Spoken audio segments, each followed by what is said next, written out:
trained under him in South Florida, Miami. He's a world champion and a Vale Tudo champion. And I got my black belt under him. And I'm the only one in Abilene that has a Brazilian Jiu-Jitsu black belt under a Brazilian master, that I know of anyway, but I'm... Lump sat alone in a buggy marsh, totally emotionless except for heart.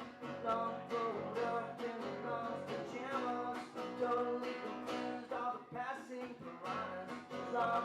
She's lump, she's in my head. You know, it's been my life. This and music is all I've been doing for 20 years.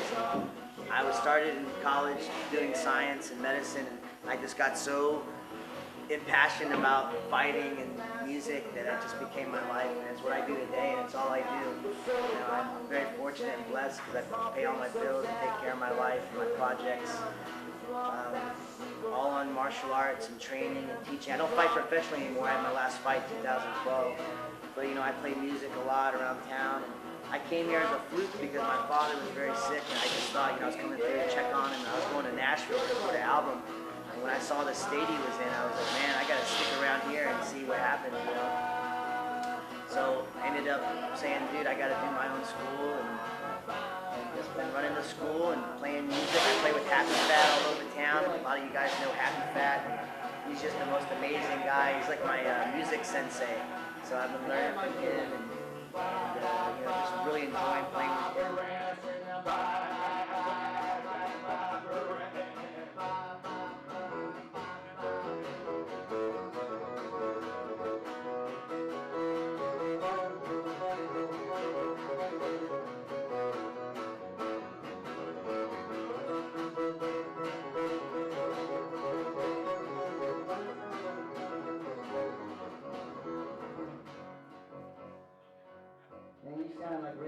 Master Cunha has schools all over the world. Israel, Japan, Peru, Mexico, a few other places I can't remember.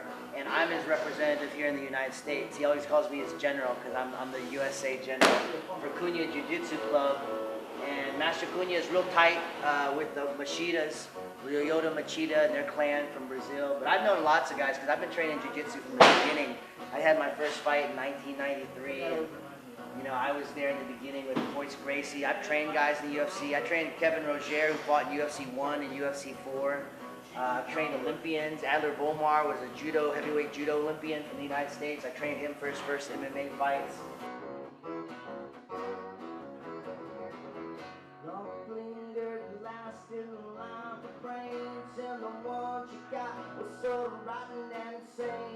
Small things so sad, the birds couldn't land. She's long, fast as she go rocking out with the band. She's long, she's in my head. But this banner is important to me because we kind of picked our own banner. Everyone has their own under Master Cunha, but I love the lion because the lion always represents power and nobility. And for me, the mouse is important as well because one of the things I've learned as a fighter is, you know, you don't always win. And fighting is not always about being strong. Sometimes it's about recognizing that you're weak and that you can still be strong, you know. And also the mouse helped the lion, like in the story of the mouse and the lion, where he pulls the thorn from the lion's foot. You know, in that scenario, the mouse was the one who had the power. So that's why I love that, the dichotomy, that yin-yang of the lion and the mouse. It's my own take on it. And then this is very Brazilian to have the words around your banner. And sinceridade is sincerity, you know. And then respeto, that's respect. And lealtad, loyalty. And esfuerzo is effort. And these are things that I teach all the kids that train with us. You know, we have beginning classes for ages 5 to 7. Tuesdays at 6:30. We have an intermediate class on Thursdays at 6:30 from 7 to 9-year-olds. And then Mondays and Wednesdays, 6 to 7:30 is my advanced kids. And they can range anywhere from 5 on up to about 12. And those are the guys who are just really competitive and want to compete. And our kids have already been competing and winning around locally. And you know, we do a lot of Muay Thai and boxing and judo and jiu-jitsu and wrestling and just everything that's kind of UFC oriented. You know, they want to learn to fight. You know, I teach them the real fighting that I've learned myself, fighting in NHB in the 90s, going 15-1, and then coming back in the 2008 to fight at almost 40 and going 2-9, but still, just having the most incredible experience.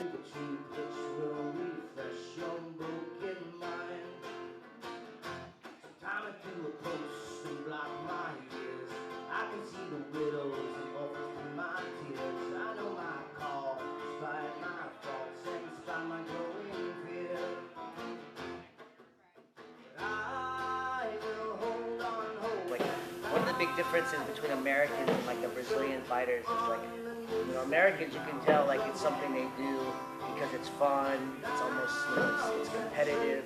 But in Brazil, you can tell like even in training, you fight with these guys, you spar with these guys, and it was like life or death. Like you were fighting with these guys who were fighting for, trying to get out of the favelas and just trying to like find a future. And for a lot of them, that was a great way out. Like they're crazy about getting faixa preta, which is your black belt in Brazil. They're focused on that, like most Americans are focused on getting a law degree or a medical degree, because they know with that they can go wherever. They can take it, move to the United States and make, 6 figures teaching Brazilian Jiu-Jitsu, in some metroplex town. Which is awesome because I believe in that. I'm an immigrant. My mother came here when I was 5 from Thailand. I know that whole story of like living very like impoverishedly and poorly, and working your way up. And that's why to me life is so miraculous, because not only did I get to fight for a world title and train with all these UFC and world champions, and fight for world titles myself, but fight on TV, but I also got to make a record with Epic Records, and Epic Record president Ron Luxemburg. He signed he was vice president of CBS, president of Epic. He owned Infinity Records. The guy signed Gorky Park, Kansas, Heart, Meatloaf. The list goes on and on of like these guys, and he was representing me himself.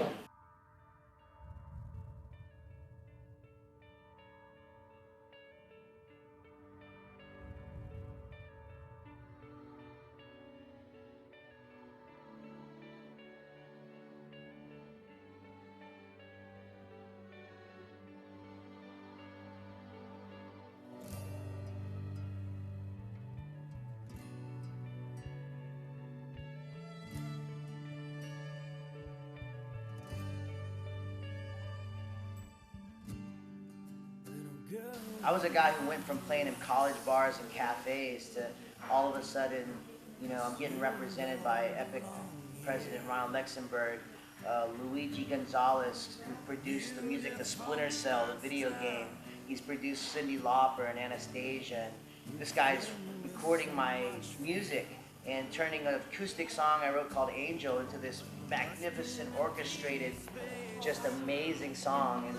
And then we're in LA shooting a video. I'm walking down Sunset. We have actors and makeup people and big trucks and cameras and guys with the robot arm thing and the chalk. And I'm just like, holy moly, you're actually doing this. Like, you had this dream of becoming this rock star, and you're actually doing it.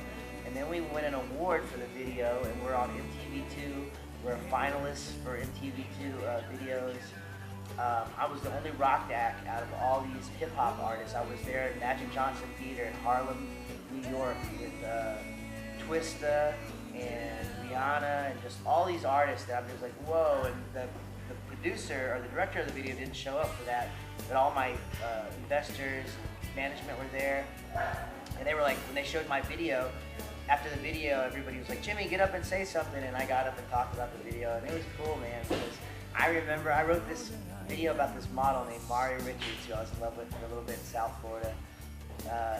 And just to see that song and that romance and that relationship became what it became. It became this album called Beautiful Monster, which I'm pretty sure you can still find on Amazon. I don't even own a copy, I give them away all the time. But you can find it on Amazon. And, it's just, life's miraculous. And now I find myself here in my hometown where I grew up, and I hadn't been here for 20 years, and now I'm teaching at my own school, and I have kids and adults fighting all over West Texas, and, playing music at some of the coolest joints, Bar 14. We're having a Chive event, by the way, July 20th at Bar 14, and a benefit for Iraqi and Afghan vets and families, July 20th. The playing there in the tavern. You know, I tavern on Mondays with Happy, and Bar 14 on Tuesdays, and Wednesdays with the Jack Rabbits, and Thursdays we're at Remington. You know, we're at different places on the weekend. I just got back from Houston from 2 shows this last weekend, and you know, for a long time I wanted to be like, I want to be a rock star. I want to be this, but now I am what I always wanted to do. I'm a working professional musician, and I'm out everywhere working and teaching and playing music and loving life.